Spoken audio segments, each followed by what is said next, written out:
Welcome to the Mental Edge. As men, we pledge to live on the edge, to discuss all things we love about being men with an infectious transparency that's laced with just the right amount of man humor. If you're on a journey to self-development and improvement, if you're a seeker of truth or want to find fulfillment and purpose while crafting a brave and successful version of what God has for you, then the Mental Edge is for you.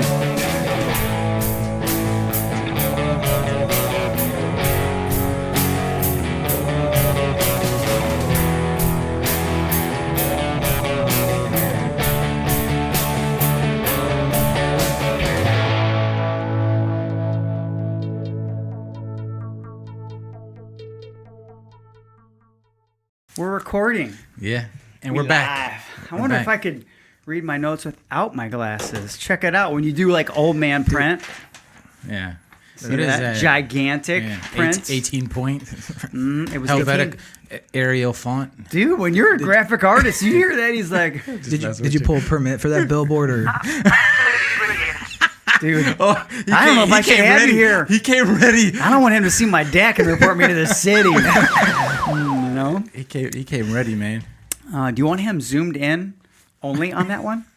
That's what I did. It's only me, man. No, it's fine. He's clearly the most handsome in the room. I don't know And about so it probably goes you, and me a close ninth. Right? Yeah. So, normally what we do, Josh, is we say our names and then Junior does this thing, Mental Edge Podcast, and then there's a doom doom doom doom doom doom. Today we're going to be covering politics, not politrics. Politrick.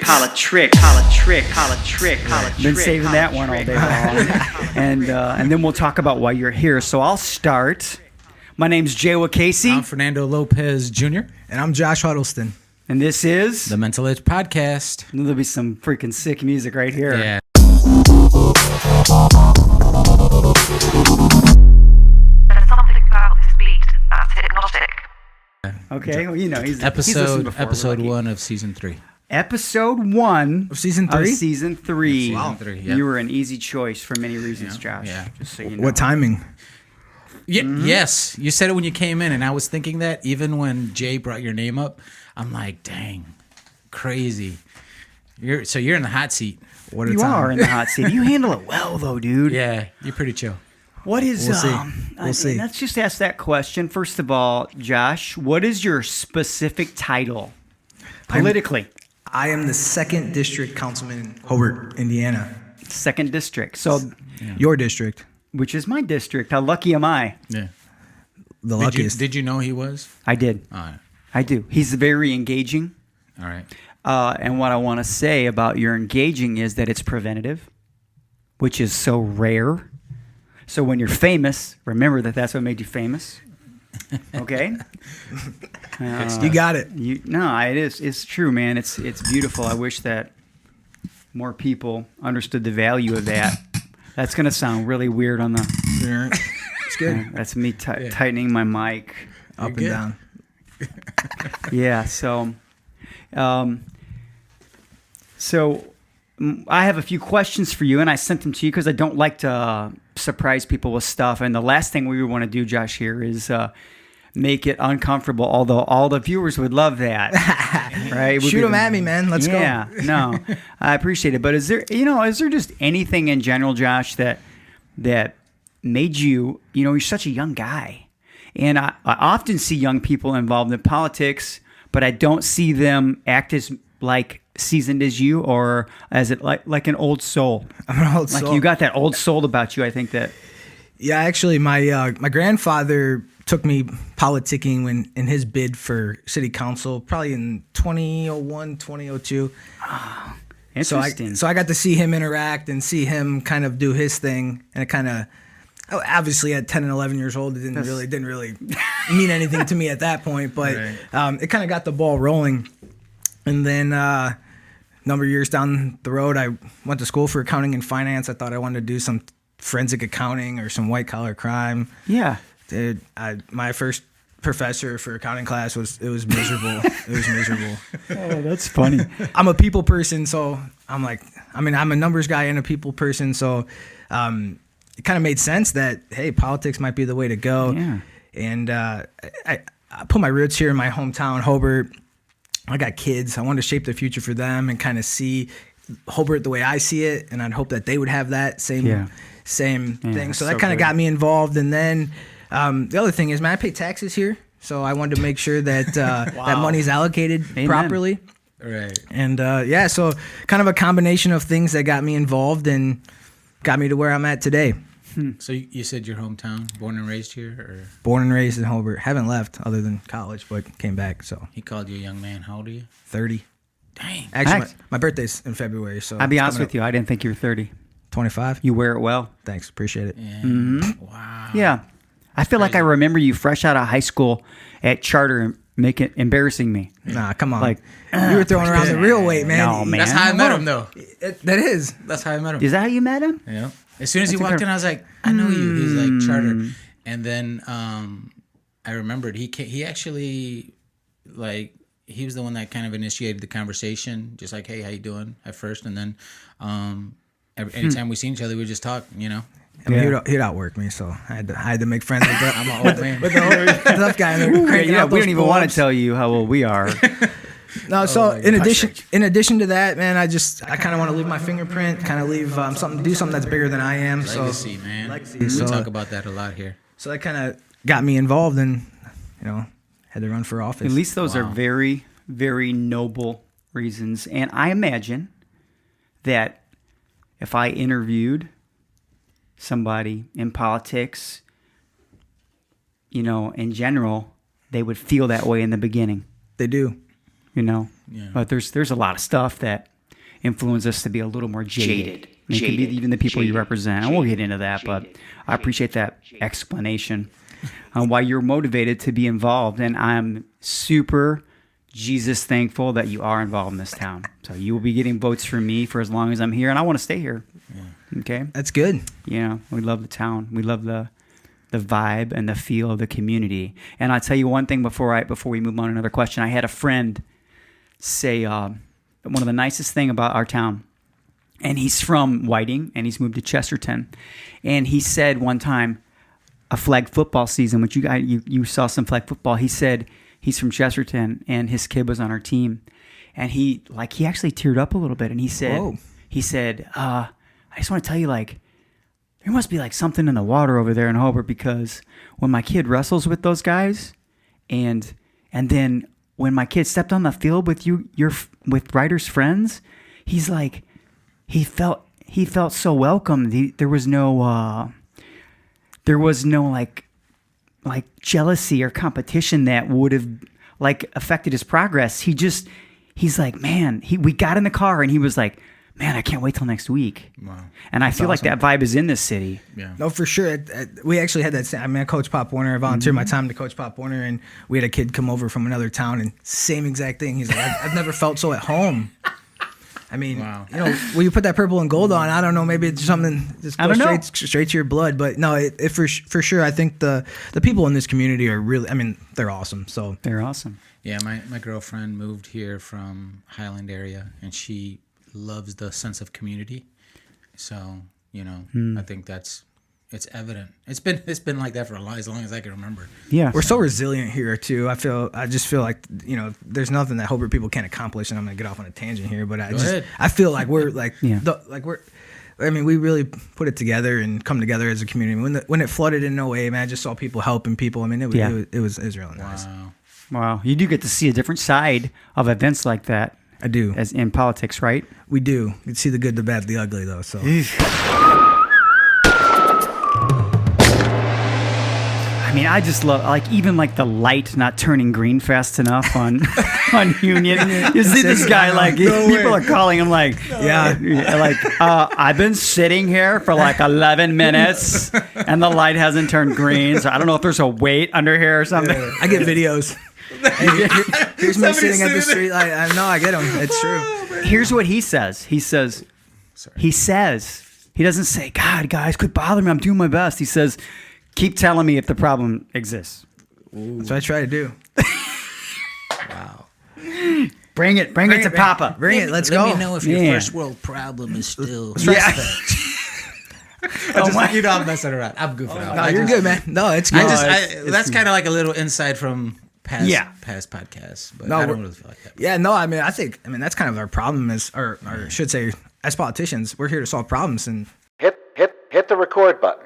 Say what? Josh, could you please say that again? as politicians, we're here to solve problems, and Come on and shoot. a lot of people lose sight of that when they get in office and become self-serving. But I think you build your skills like at the level you're at now because you're the user interface for the people. yeah, it's tough at times, but for sure. Is this a skill that you feel you acquired even at a young age, hanging out with your grandfather? For sure. Like that? Yeah. Yeah, no, I think being involved with just people in general. I mean, I think if you could talk to people, you can go anywhere in life. It's like a breath of fresh air. I always feel I felt that. I mean, there's a lot of skills that people, I have people that are super book smart that just can't talk to people and they struggle. So I've always been able to talk to people, and I think that translates well with politics. Yeah. Do you spend a lot of time on your?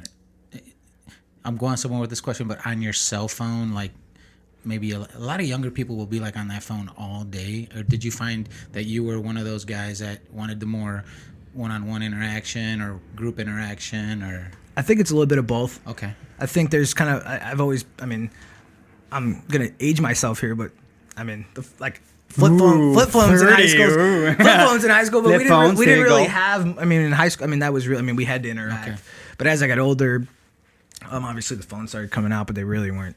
But I always interacted with people. I mean, as at the gym and stuff. I mean, that's kind of how I moved up my career, is just kind of interacting with people and being able to talk to them, and that's really advanced. And I think it's kind of correlated to politics because, I mean, at the end of the day, if you can talk to people, I mean, you can get things done. So that's good. Like, I love your face-to-face style. It's you never look panicked. And we talk about some characteristics of men, and one of the things that's highly unattractive is the spirit of panic. If you wear it on your sleeve, like, you know what I'm saying? It's people. It's funny, they want to be liked, but then they get like in a panic mode. Yeah, and then it's very unattractive. Now, that being said, people are different when you're talking to them face to face. For sure.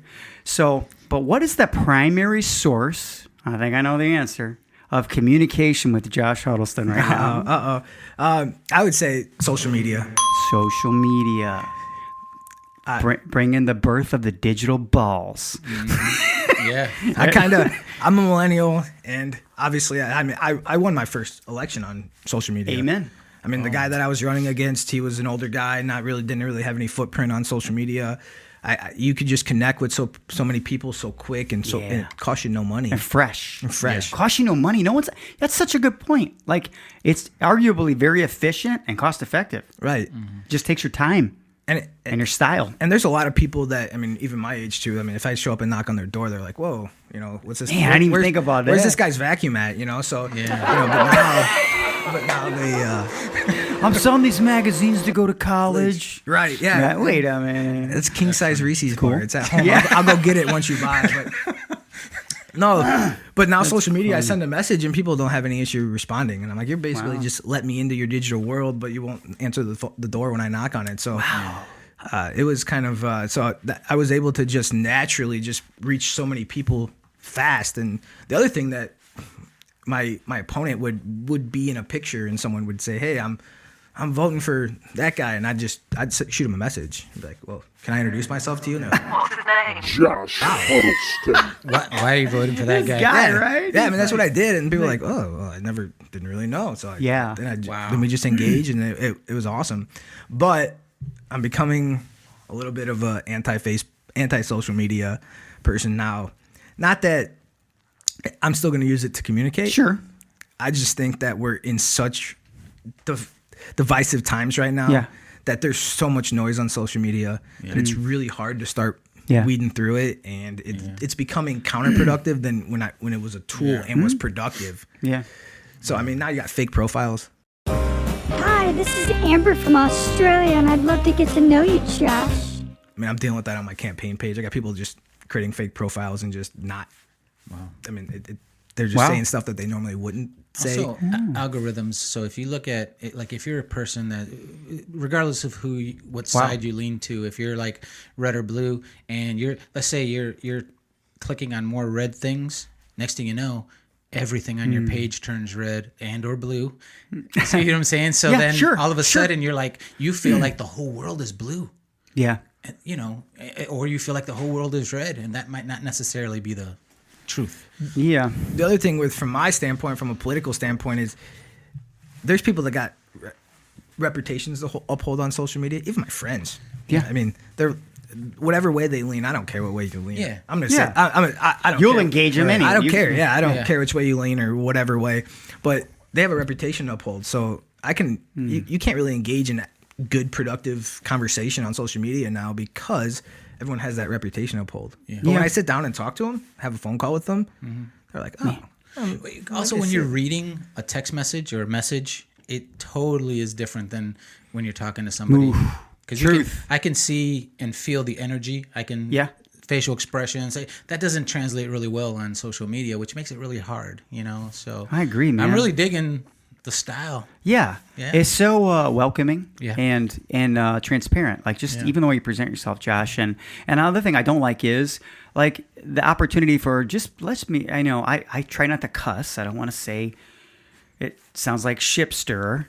Okay, but those people can chime in and throw darts. Like you could be making progress with somebody, and then like his hype man in the back could say, "Yeah, ask Josh about at 2009 when he TP'd my front porch, right? And my grandma slipped on it, right? Before you know it, it's just it's insane what can be dredged up, and everybody's watching it, and even fake profile people who could just lie. They're just lying. That's I mean, you're not fact checking local politics. Amen. I mean, it's not happening. That's right. There's no resource for that. Yeah, I mean, I don't even know where you would go to do that. It'd take you a really long time. Meet me at the park at 9. We're gonna fact check. We're gonna fact check exactly. Hello? Yeah, this is Josh. Is Mike there? Hey, how did you get this number? I wouldn't be worried about that, Mike. I'd be worried about the fact that I'm standing on your front porch. That's about it right there, no, for sure. But that's the truth though. There's no fact checking on so anyone can say whatever they want, create whatever fake profile they want. But it's just becoming, there's a lot of noise on social media right now. And so I've been trying to just, that's why I wouldn't say drain myself from it or kind of use the strainer a little bit, but I'm picking and choosing who I'm now. Who you're going to engage with. I'll respond to pretty much every message, but I'm at the point now. I'm calling you out if I think you're a fake profile. Yeah, I've seen you do that a little bit. I've seen you spell it out. I would say, and it was still very tactful and tasteful. I have not seen you resort to cheat, and that's about being confident. I think so.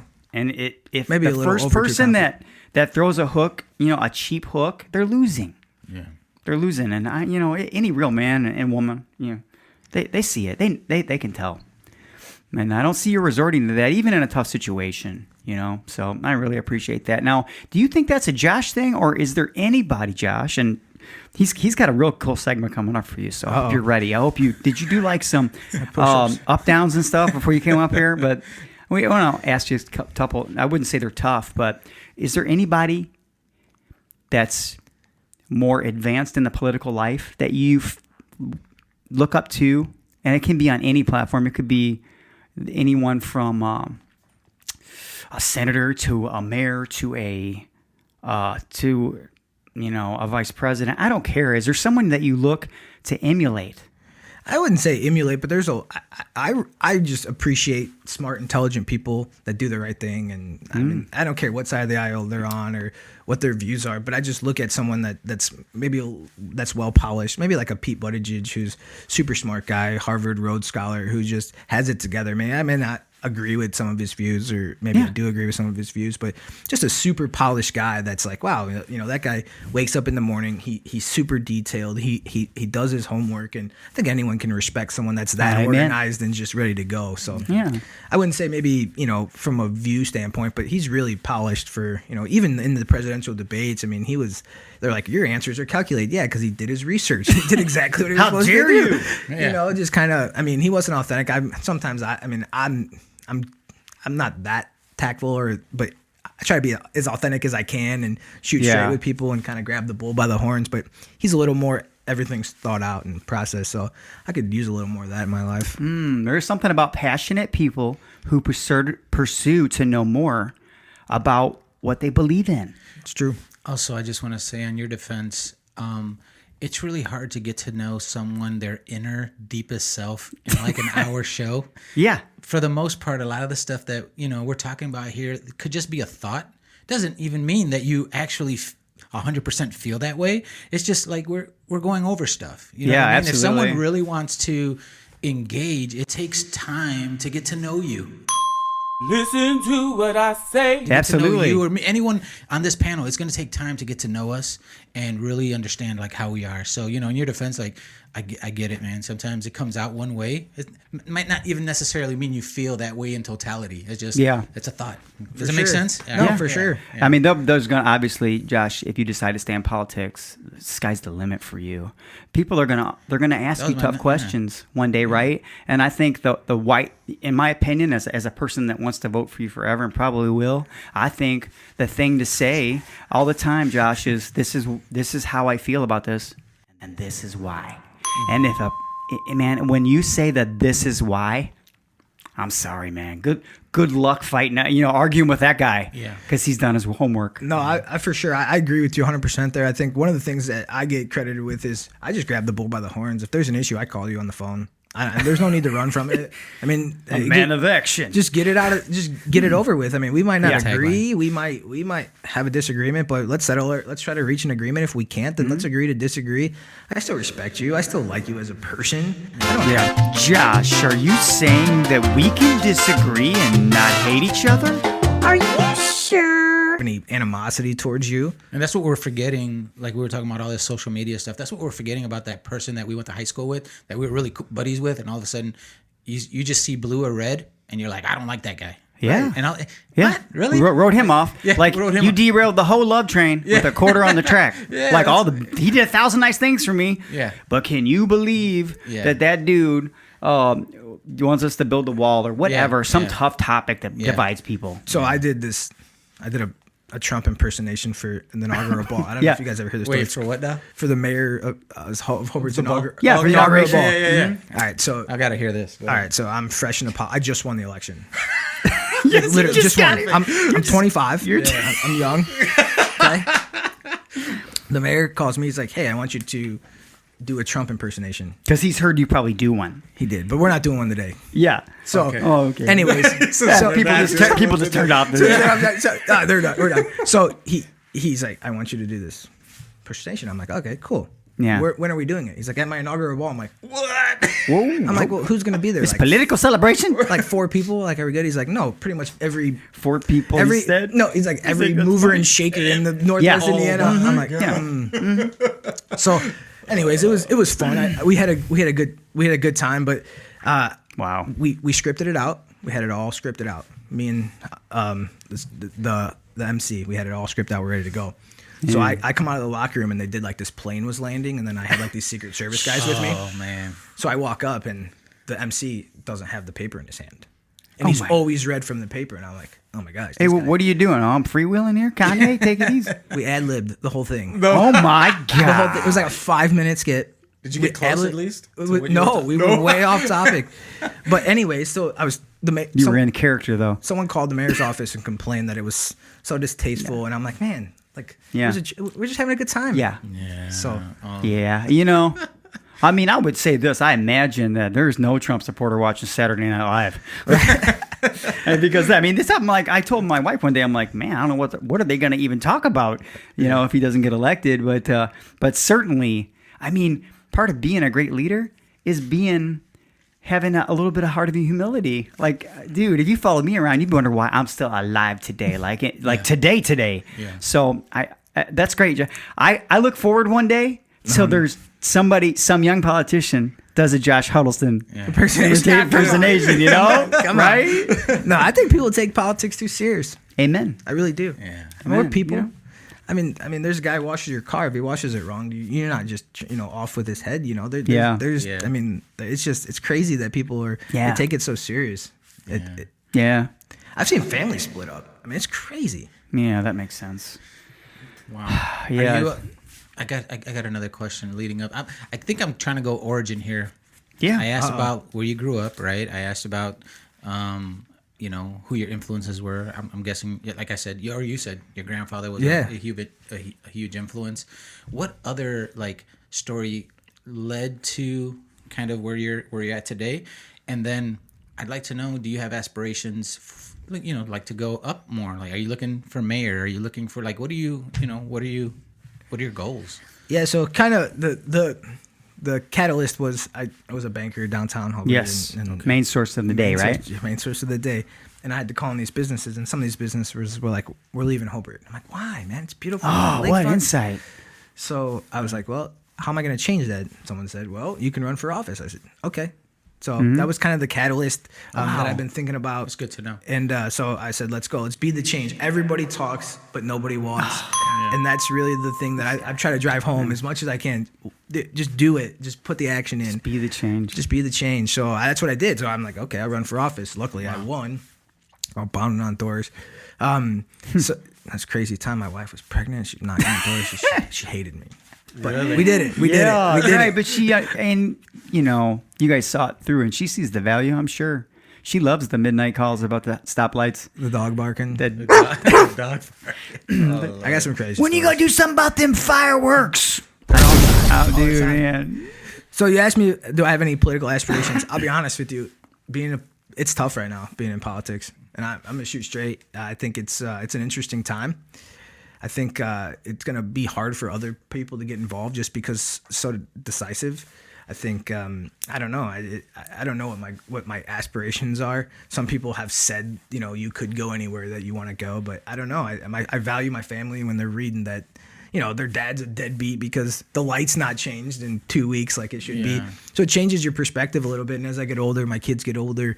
I'm time away from them, phone calls at midnight, meetings, that kind of stuff. Yeah. So I value my time with them. Yeah. And so I don't know. It's a decision that my family and I are gonna have to make when this time comes. But right now, kind of laying it low, and I'm enjoying myself, just kind of riding it out for now and see what happens. Yeah, people have no idea, like, the amount of personal sacrifice of peace.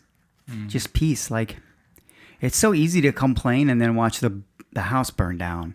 But when you're the guy trying to put out the fire, and you got people going, fanning the flame, it's... I don't know, Josh. There's just no limit to me being impressed with you. Now, how would you define, like, I'm sure you're associated with a political party. Yeah. Typically Democrat? Yeah. So, now, if you were to explain the generalized position of a Democrat, like socially and fiscally. Yeah. And then versus, like, I had a question here, like, if an alien landed and really wasn't jaded by the very biased either one way or another media that they could select to listen to. Good question. How would you explain the difference between Republicans and Democrats? I would tell you they're one and the same. One and the same. Ooh, I'm liking this. I just think that we've come so... I can't tell you who believes what anymore. I think they just both hate each other, and no matter what one says, the other disagrees with, and that's how the national party is, and I think they give local politicians a bad rap. Yeah, you're kind of stuck with their highly visible baggage. You're stuck with it. Like, you're like, oh. It is, for sure. She just said that. And... I mean, you look at, what the parties used to be and now where they are. I mean, nothing gets done in Washington. It's complete gridlock. They don't do anything. We literally send our guys to Washington for fun. I think it's because we have to. But outside of that, I mean, they're not really getting anything done over there. So if aliens came, I'd tell them, hey, start taking those people, sucking them up. We'll get some new ones in there, and we'll move forward. So I do believe in. Were you going to say something? I'm sorry. I do believe in. I love it when people are involved for a long time in local politics, because I think if they're making progress and they have thoughts and they have visions and they need to come to fruition and completion. For sure. But there's a certain level of legislation where I think some of these people term limits. But here I'm sure that there's things they're doing. I hope, God, Jesus, please, that there's things that they want to see come to fruition. But at the same time, they're introduced to a lifestyle. Let's just be honest. Like, you might get a free beef sandwich. There's just another level of living. And I don't mean, I'm not making accusations, but I'm just saying that We got to get people in there that, for the love of God, you know, accusation. that are on fire the way you're on fire right now. Yeah. And then we need to put them out. And then get some new people on fire that are like-minded that can carry on their project. Well, so when you're so far removed from Absolutely the normal everyday Amen. people, it makes it really hard. So you need the everyday person to go up, do his thing, and then, you know what I'm saying? 40 years and all. 40 years? It's a long time. 40 freaking years? Come on, man. Here's my thoughts on it. So I go back and forth. Yeah. And you have the right to. The reason why I go back and forth, I struggle with this because I'm a term limit guy myself. So Sure. I feel like my days are numbered. So Josh, get done what you can get done and get out. Yeah. Yeah. The reason why is I feel like the next person in line deserves an opportunity too. So if you're at the top of the food chain and you're sitting up there for 40 years, it's log jammed. Yeah. The people underneath you, they can't if their aspirations are to move up politically. Not saying that people should make careers out of career politicians, but I think it creates a little bit of logjam. However, and then I will say though, as you alluded to, there is some getting stuff done that takes a long time. yeah. Yeah. And so it's hard to just, the next person comes in. Government's inefficient as it is. And then when you start changing so much so rapidly, it becomes worse. I mean, because the next guy might not share that same vision that you just worked 12 years on to 8 years on to try to get it to come through. And now all of a sudden the next guy's coming in and he's flipping the table over. So you just sitting with him and hearing his well thought out. Yeah. It already made me start thinking differently. You know what I mean?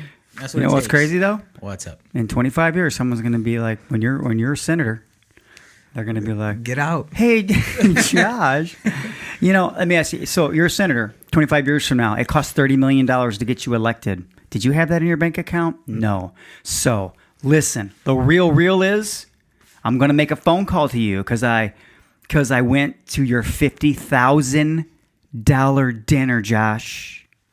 I love you guys, but I ain't never had no mashed potatoes that were worth $50,000. So if I spent $50,000 on some food at the Avalon, I'm going to expect a favor probably in line with the industry that I'm associated with. There you have it.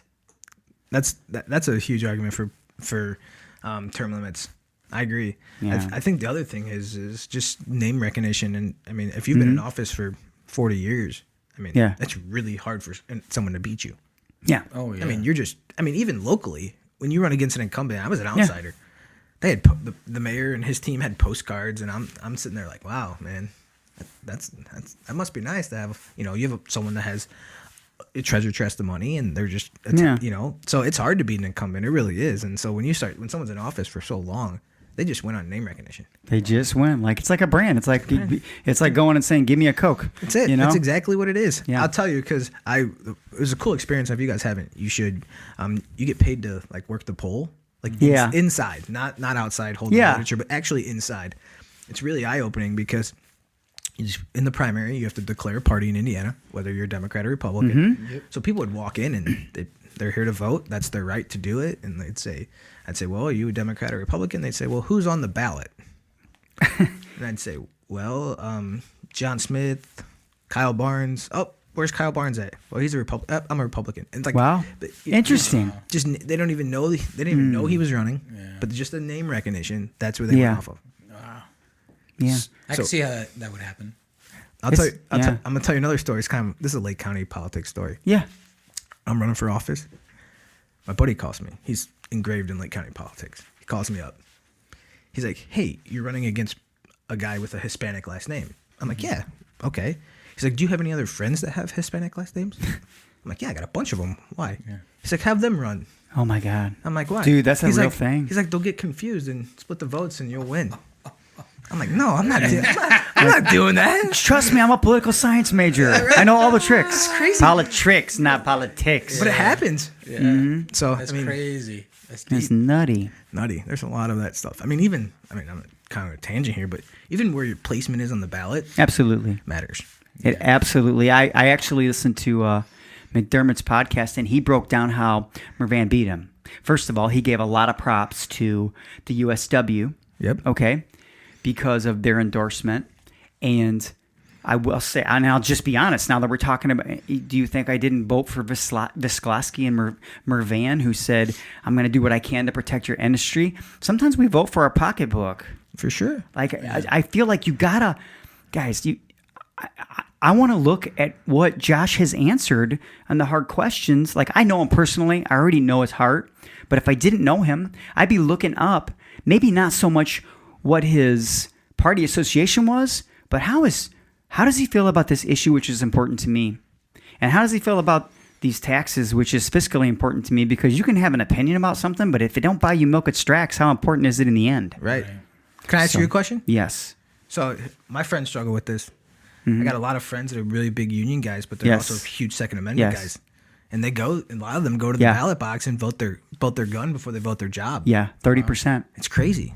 30% of union, it's like they don't talk about it as much as 30%. But I would say that majority vote a very split ticket. I hope they do. I think they get it. Like, guys, trade protection for the American industry is huge. Right. Like right now, just to give you an example, there is 100 million tons of steel on the ground in China. 1 year of American consumption is 102 million tons. They have enough to supply this country for 1 year. 1 year of not making money in America, where we don't get our government doesn't subsidize our industry. They don't pay our NIPSCO bill like they do in China. We're done. Right. Yeah. Right. So what do? Hey, let's make it more expensive for them to bring that stuff over here. Mm-hmm. It's the only way we can compete. Right. So I do vote that way sometimes. And I'm just being honest with you, because I love my family and I love my job and I love my union and I love my company, that's transformed a poor kid's life. You asked me about, I think McDermott's got a cool style. Yeah. He does. He's a little off the cuff. No, let me give you an example, Mike, of his style that I liked. Something that he didn't hesitate to say. There's a lot of people who, like, especially right now, it's great to talk about. And I don't want this is Josh's interview, but no, you're good. And I'd love to hear your side on this, because I think I know exactly what you're going to say because of the way you love your town and the way you love our commercial district. But he says, he's like, look, I'll be watching. I don't care who you represent. If you come to my town and you start smashing the windows of my storefronts, you will be restrained by my police. That's right. There will be an immediate police response that will be appropriate to the position. I'm like, that's what I'm talking about. He didn't really care what you represented, because if you're being destructive, we already know what you represent. Right. I think it's important to note that the mall in Hobart was the company that owns the mall in Hobart. Mm-hmm. That was the only mall that didn't get looted in the country. I mean, legit. Really? That's a true story. I saw you guys. Wow. I just happened to be coming home from Indy, and I drove over Route 30. There was a people and police officer presence. Officer White was in the photo. Officer White, by the way, is a black man. Yeah. You know what's crazy about that? Let's talk about. We'll go back to circle back around about social media. Here's what's crazy about that. So there was some movement. I don't care what side of the aisle you sit on, whether you're defund or not defund or not. Yeah. But the purpose was to accelerate change, right? Mm-hmm. As the fiscal body, as the legislative body in the city, Josh, the city council. Mm-hmm. You know how many calls I received about it? 0. Are you kidding me? Nobody called me and said, let's have a serious conversation about X, Y, and Z. What? It's about validation on. I think a lot of it is about validation on Facebook. Now, I don't want anyone to think that there's any not from the heart, but I think the tough stuff doesn't get the validation online, like the conversations that we have to have. Like you can't hit the like button when you call me on the phone and have a conversation. So I was actually surprised that I didn't receive any calls. Yeah. Not saying that that the people out there didn't have pure intentions, but I think that the real change is happening when you pick up the phone and call somebody. Wow. Get it done. Well, there's some deep stuff we were going to talk about, but man, you've already hit so much stuff. I just want to say this before Fernando gets onto a segment that we love that's coming for.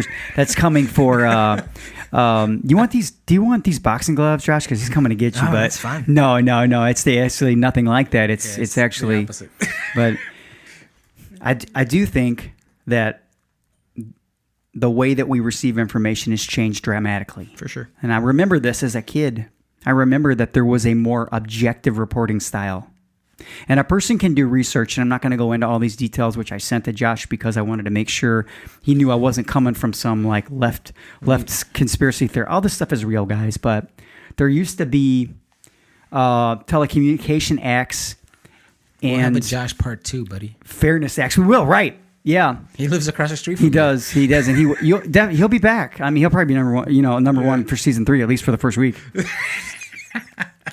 He's getting back. But the way was paved for people to have, by removing some constraints and taking away that mandated, you have to be objective. The way was paved for there to be very divided, opinionated reporting. That only paints one side. And now you couple that with the ability to select what you want to hear. So it's juniors, and now your phone learns purely for the purpose of taking your money. Make no mistake. Yeah. When I was a kid and I went to look at a guitar magazine, Josh, at the grocery store, they never knew I looked at it unless I bought it.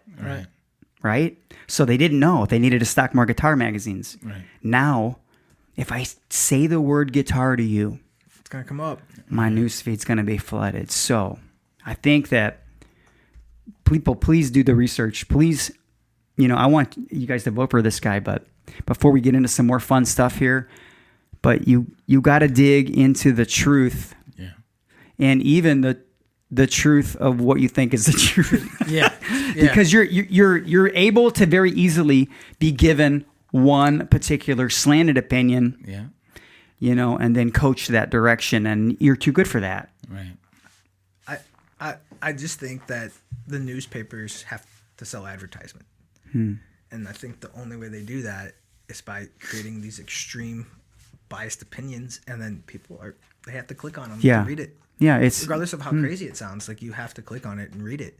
Yeah. So then you're just flooded with. I mean, that's how they get you, the clickbait, and then that's how they sell their advertising. That's how they stay in business. Yeah. Yeah. I mean, if you write true stuff, people. I mean, the National Enquirer still exists. I mean, he does. It's crazy. They're all like that now. They're all the Enquirer. They're all their Enquirer. That's it. But it's that's just the crazy. Problem. It's just they still exist, but they have to. It's insane that it's become so monetized. Yeah, sure. It's not doing us a favor. It isn't doing us a favor. It sure feels like a tool that I need to have in my life because it is a resource, but I sure get to clicking when someone's thinking like, I already go to places where I have like-minded people. For sure. But I love to talk to people and then listen in the disagreement mode. And if we don't have that type of rapport, then there will be no progress made.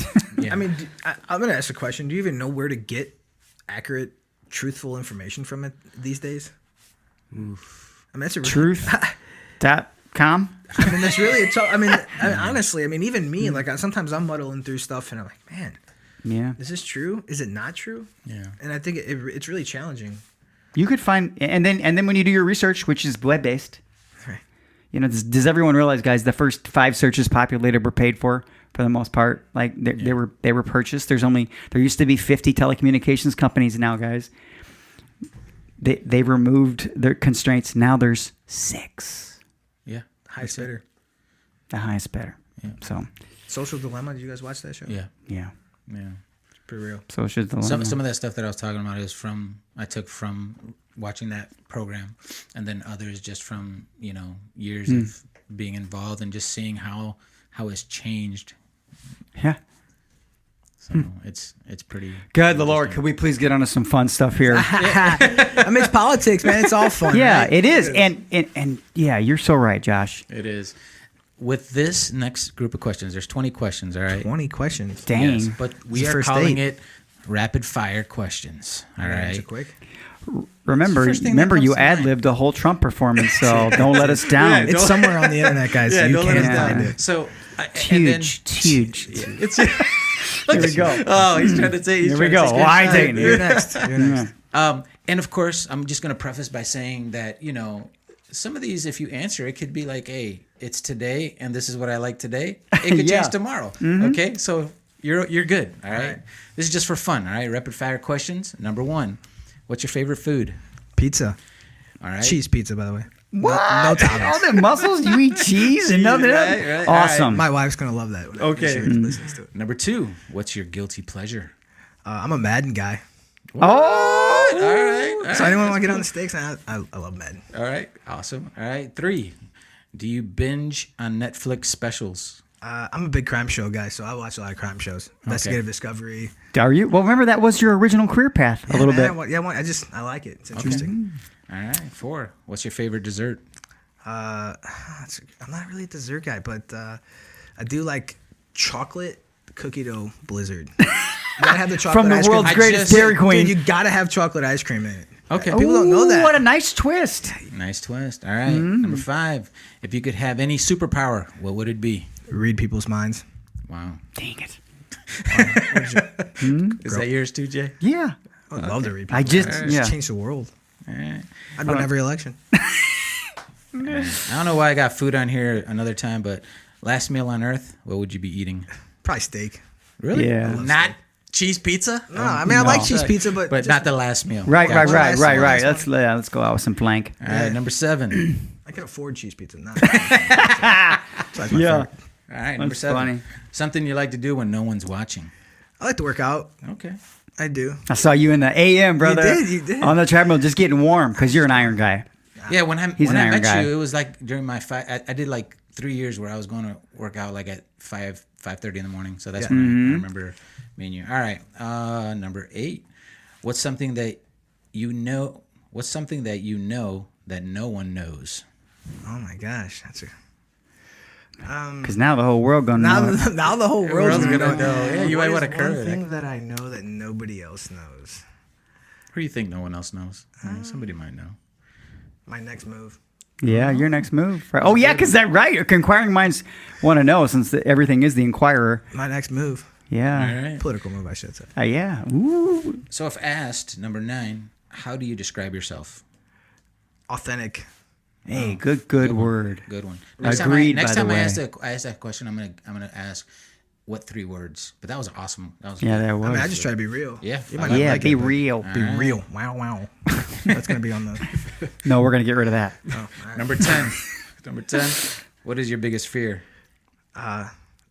Failing as a father, but heights. I hate heights. You hate heights? No way. Dude, you know when you ride the roller coaster up Yeah. there, and Yeah. I got my eyes closed. Yeah. Yeah. So if your kid asked you to bungee jump, you'd be failing as a father because of heights. I'd bungee jump.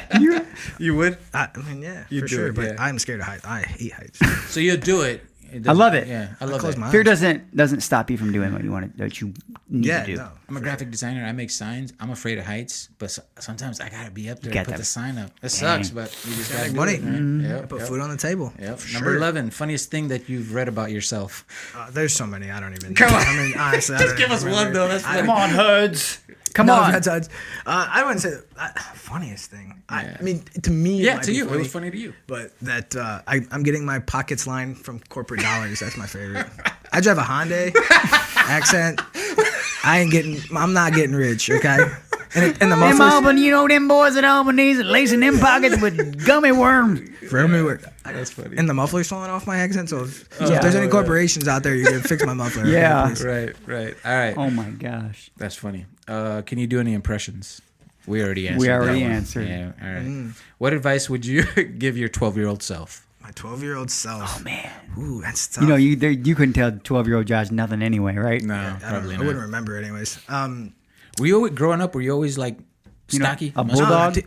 It's funny Yeah, you say. dude. Yeah, that's Yeah. I played Pop Warner. I went from running back to quarterback to center. I put on some weight, and then I lost it. Then I went back to running back. Wow. I always been Okay. kind of stocky. You're at Hobart. You're a running back, right? Hobart High School. Yeah, played running back. So what did you say? What you tell yourself? Oh, I would know what I would tell myself. Be kind. That Nice. sounds kind of cliche, but honestly, I think you can get real far in life if you're just Oh my kind. gosh.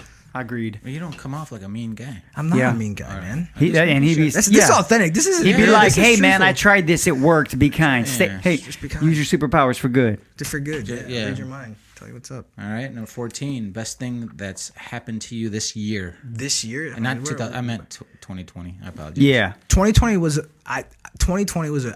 there's a lot of bad things that happen in 2020. Yeah. But I think we started to connect with people that we didn't normally connect with. That was one of ours. We were Zooming with every day with family members. Yeah. And I'm like, man, why don't I do this all the time? So I think just that connection, I think that's probably the best thing that happened to me. I love that. That's man. awesome. All right, 15. One person you'd like to have coffee with. I would like to have coffee with, this is going to sound crazy, but Donald Trump.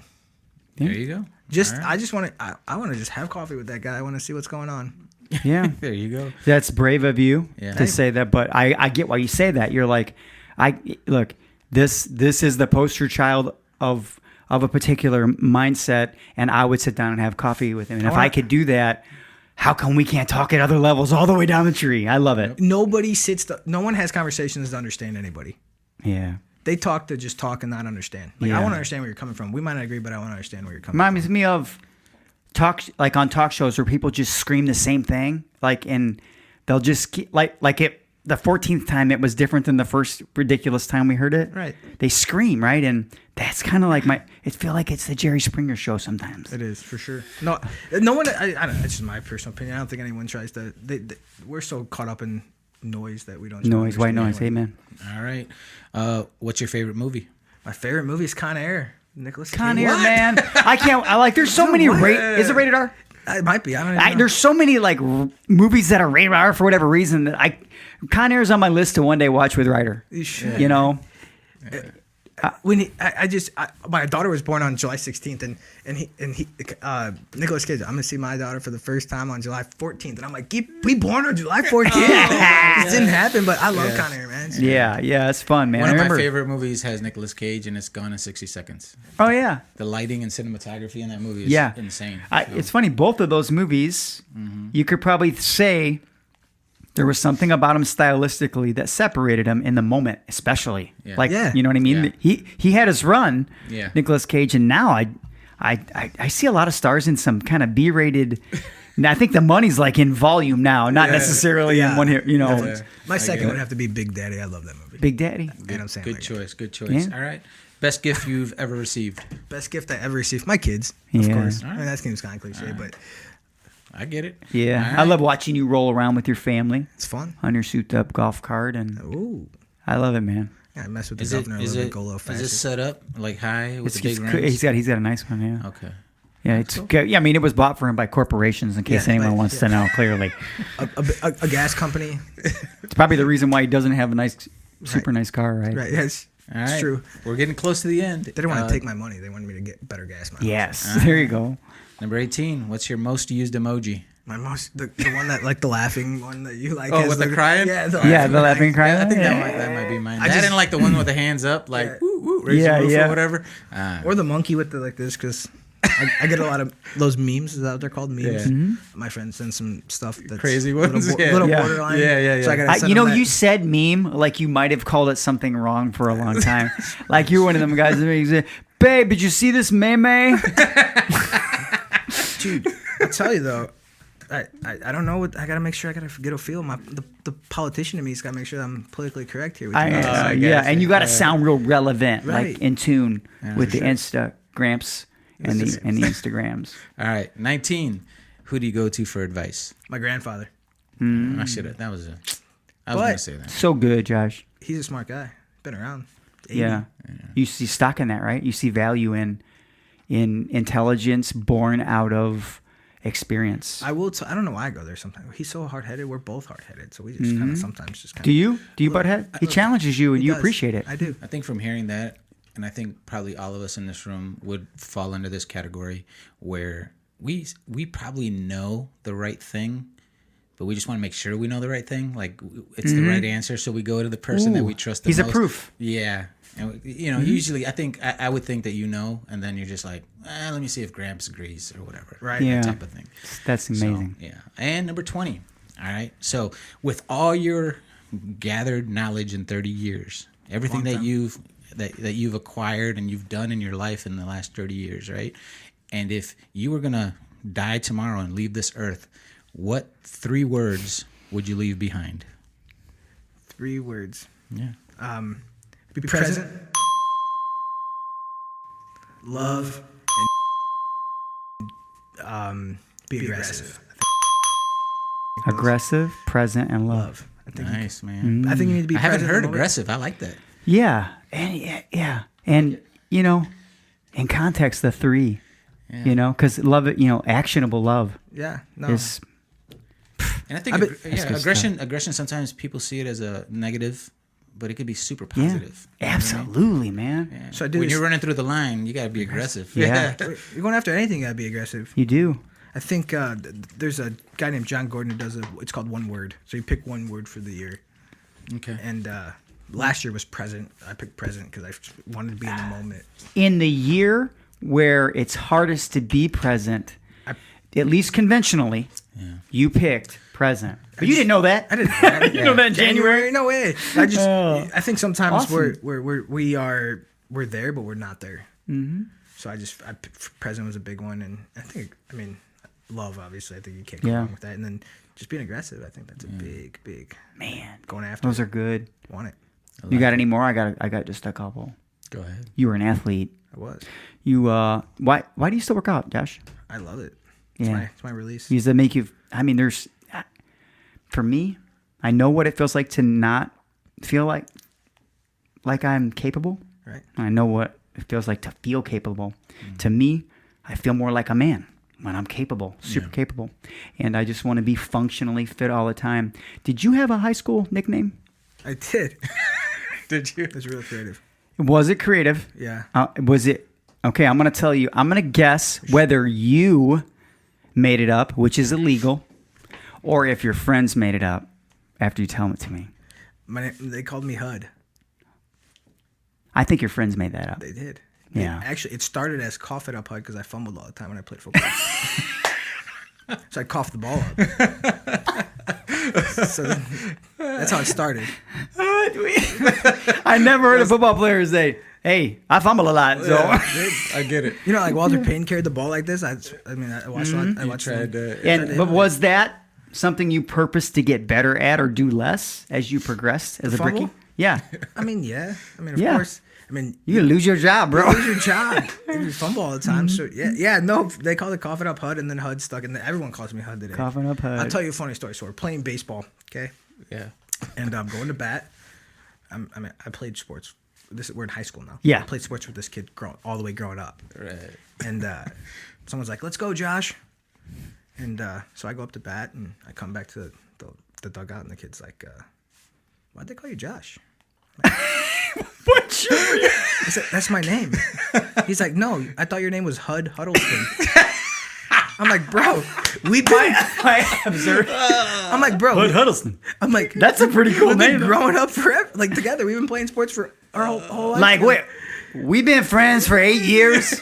You didn't know my first name, but that really says something about like the use of your nickname and how widely accepted it was, and how you were cool with it. And We got chisels.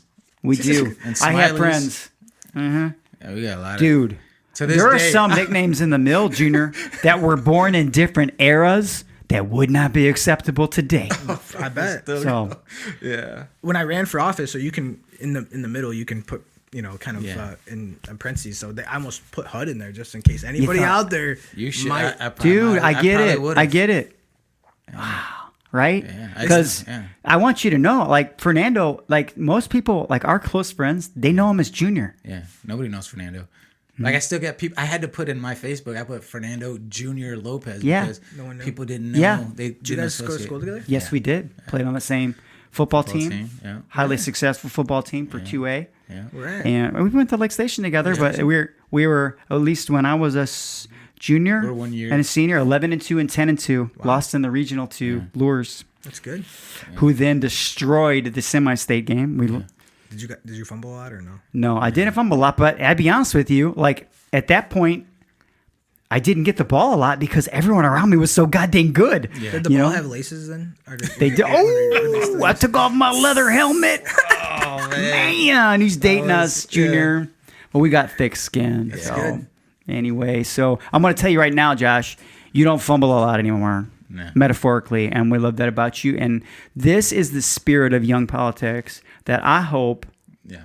continues. Like, I hope you don't get jaded, my man. I don't see a jaded bone in you. And I hope that you rub off on people more than they rub off on you, and stay classy, bro, because that's a superpower for you. Yeah. And the strength and and everything that you've gone through, to get to this point, I just pray that it continues to Amen. stay inside, and that good energy keeps pushing you forward, man. So I'm excited to have you here today, man. I appreciate it. It's been fun. You appreciate You it. guys It are was good. It's going to be a great episode. I can't wait to edit it and put a little more bass in your voice. Here we go. Anyway, so go ahead. My kids get a kick out of this, so Yeah. and I hate it. So I obviously, when I order fast food, I don't anymore. I'm trying to diet, But Yeah. My kids laugh every time when the lady's like, "Okay, pull up, ma'am." I'm like, "What?" What the? I was just joking. That happened to you? All the time. Oh my gosh. It's all the time. But I'm humble. I love it. Like I get a kick out of it. No, we're gonna close out here, but I'm gonna tell you what happened to me. No, I do. I'm gonna tell you right now. The Hobart McDonald's is the best McDonald's. It is. And the Hobart Dairy Queen is. You guys, if you don't believe me, get in line. Well, You'll be freaking amazed. The Hobart Dairy Queen for sure. Where's the Hobart McDonald's? The Hobart McDonald's is right across from, White Castle?